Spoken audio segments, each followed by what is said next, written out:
Hi guys, it's me Jen. Welcome back to my channel. In today's video, I'm going to be doing a kind of chatty sit-down style video. Today's topic is going to be about tasks or aspects of life or things that are normal in Canada that are not normal in Taiwan, or maybe even odd. I say odd, but I don't know, odd kind of has like a negative connotation to it, but I don't mean it's negative. It's just, it's different. So maybe if someone from Taiwan has never been to Canada, goes to Canada and lives there and works there or goes to school there, they might be like, huh?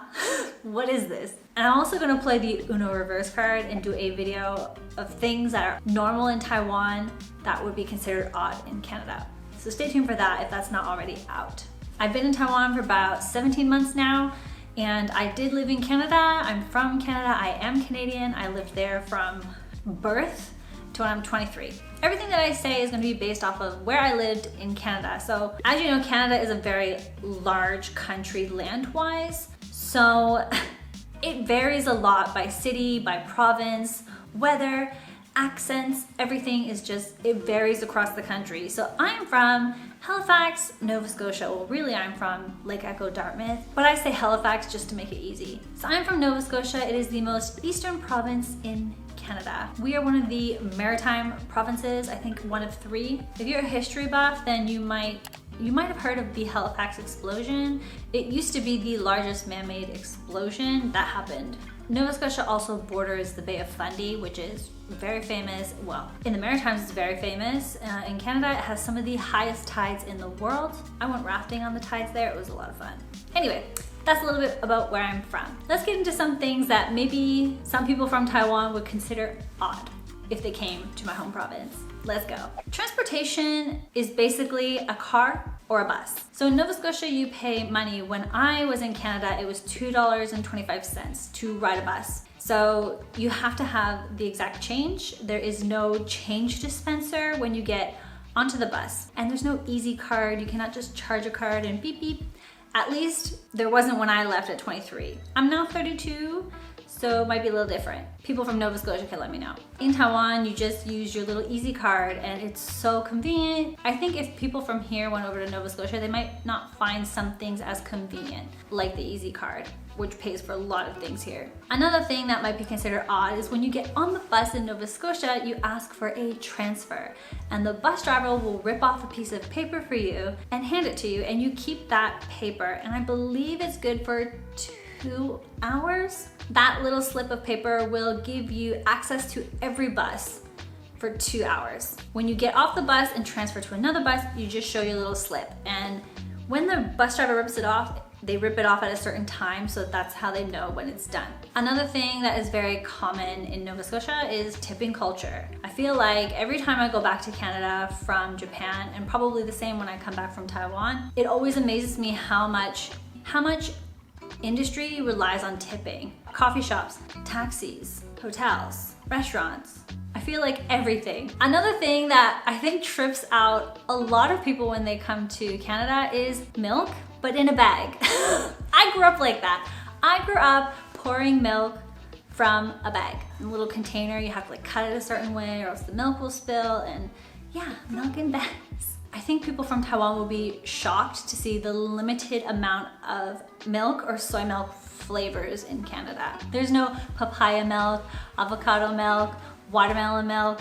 There's none of that. Which is why when I came to Taiwan and I went into the convenience store or even the grocery store, I was like, overwhelmed by all of the flavors and all of the choices. Going to school in Nova Scotia, you go by your district. It's not by what school you get into or what school you want to go to, it's by where you live. So then I had to take a school bus every day for 30 minutes just to get to school. But you have to wait for the school bus, and the winter time when I was young was very, very cold. Sometimes, you know, the wind chill, it could be like -35. And there were some times that school would just be canceled because it's too dangerous to wait for the school bus for the young kids. But on the flip side, I think, you know, if there's a typhoon in Taiwan, there will be typhoon days, and I think, well, from what I hear from my Taiwanese friends compared to Japan, it's very easy to call a typhoon day and just have everyone stay home. Meanwhile, in Japan, everyone still goes to work. Mostly everyone still goes to work in a typhoon. I have worked at school through a typhoon. Students have walked to school in a typhoon. But yeah, anyway, going along the lines of weather, Power outages. Growing up, it was so easy for the power to go out in Nova Scotia. I feel like it's probably still the same. The wind would blow too hard one day and the power would go out. When I was growing up, we had Hurricane Juan and we also had White Juan. It's very rare that we get these kind of natural disasters, so the housing and the power grid is not really built for these kind of things. So when we had Hurricane Juan, I think, how long was our power out for? I feel like it was 5 to 7 days. My mom would know. So we had no power for 5 to 7 days. Same with White Juan, the giant snowstorm that we had no power. Luckily, we had a wood stove, so we could keep warm that way. Maybe that's something also you guys would find weird if you went to Canada. Wood stoves. Like, growing up, where I lived, almost everyone had a wood stove, and you would order wood every winter and it would come on a giant truck and you sit there and you split it and you pile it all up and you leave it outside. And when your wood gets low inside, you have to go take some from outside so it dries inside and then you can use it in the fire in the wood stove. But on the flip side, AC in Taiwan is everywhere. You can walk into a cooler when it's like 45 degrees outside. Also, homes are insulated in Canada, so there's the wall, then insulation, which is like this fuzzy stuff to keep everything warm, and then the wall. It's not like here, because even the walls in Taiwan are different from the walls in Japan. Because in Japan, it's quite squishy, the wallpaper, and when I came here, I was like, oh my God, it feels like concrete or cement or something. Totally different. Eating out culture. I think eating out culture is very big in Taiwan. You can easily find cheap ways to eat. You go to a night market, which doesn't exist in Canada. You go to a little mom and pop shop and you can eat delicious food very cheap. I think people coming over would have to adjust because eating out is really a luxury. It's expensive. You have to go to a restaurant and there's tipping. It's a luxury. Convenience stores are not really popular, I guess you could say, in Canada. And I think if you come from here and then you go to Nova Scotia, where I'm from, you will be in withdrawal from not being able to get to a convenience store. Fun fact, I never stepped foot into a 7-Eleven until I was 18 years old. I came to Taiwan for 3 weeks to visit and I was like, hallelujah. There was so many good things in the 7-Eleven. I still love 7-Eleven. It's perfect. Let me bring this up. So this website, Statista.com, says number of 7-Eleven stores worldwide as of January 2020 by country. So obviously number 1 is Japan. It has 20,988 stores. We all know Japan has a lot of convenience stores, okay? Japan, Thailand, South Korea, United States. Taiwan is ranked number 5. They have 5,647 7-Elevens around the island. Remember, this is just 7-Elevens. This is not like Family Mart or anything else. And then we go down to Canada. Within all of Canada, there are only 636 7-Elevens. None of them are in Nova Scotia, by the way. At least not that I've ever seen in 23 years. You might go through a little bit of convenience store withdrawal. Time zones, yes. Even when I moved to Japan, I was like, what do you mean there's only one time zone? Taiwan is all the same time. Japan is all the same time. Whether you're in Okinawa or Hokkaido in Japan, or you're here in Taiwan, you're in Taipei, or you're in Penghu, it is all the same time. And I love it. It makes everything so easy. On the flip side, Canada has 6 time zones.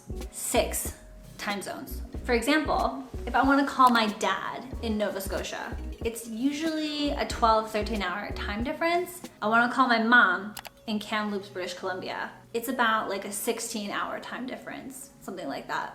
I'm not really good with that. My mom handles this and she'll call me. But you get my drift? In Nova Scotia, Canada, there's not really a thing known as a bushiban, like an after school. We don't have that. When you're finished school, you go home by school bus. Or you walk if you live close enough, but you go home and your time is yours to do whatever you want. If you're from Taiwan and you go to Canada and you pick up a product, you'll find 2 languages on it. There'll always be English and French on everything. So whenever my mom sends things from Canada, I'm always like, oh my God, look, French. Because Canada has 2 languages. We have 2 official languages. We have English and we have French. That's all I can think of off the top of my head. If anyone has anything to add, I'd love to read like your input as well. Anyway, thank you so much for sitting down and listening and chatting with me. I hope you enjoyed this video. If you did, be sure to let me know by giving it a thumbs up. You can subscribe down below. You can catch me on Facebook or Instagram, and I will see you guys in my next video. Bye!